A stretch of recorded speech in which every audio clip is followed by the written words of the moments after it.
What happens when the drugs police seize during criminal investigations? And what about drugs turned in at drug take-back events? Those are questions one viewer asked our Joe Chiodo.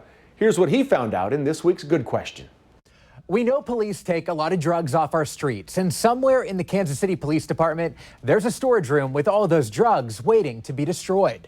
Be it a traffic stop, a search warrant at a home, or a criminal investigation, police encounter illegal drugs every day. It's thousands of pounds. It's a large amount of narcotics. Just this month, KCPD stopped the transfer of 5 pounds of fentanyl and 4 pounds of heroin. It was pounds and pounds of methamphetamine. Sergeant Jake Bakina says the drugs they confiscate remain in police custody until court proceedings are complete. They're stored somewhere within one of KCPD's buildings, but they can't say where. Then, essentially, it's pretty simple. They're incinerated.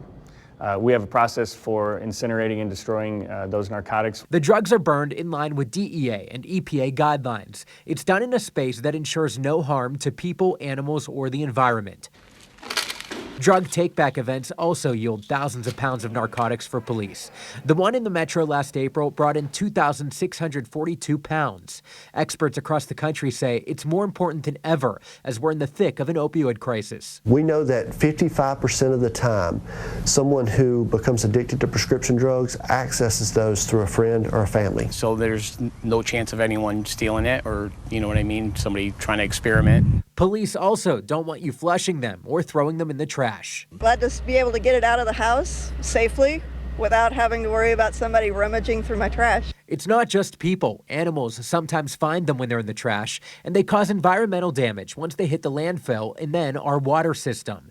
That's why police will take whatever drugs you have. Both legal and illegal, that's kind of a no questions asked. We will dispose of those. And for Drug Take-Back Day, the DEA will handle the burning. Kansas City police say they have to ship them what they get. They take them to an unknown location to even us. We don't know where they take them. Joe Chiodo, KCTV 5 News.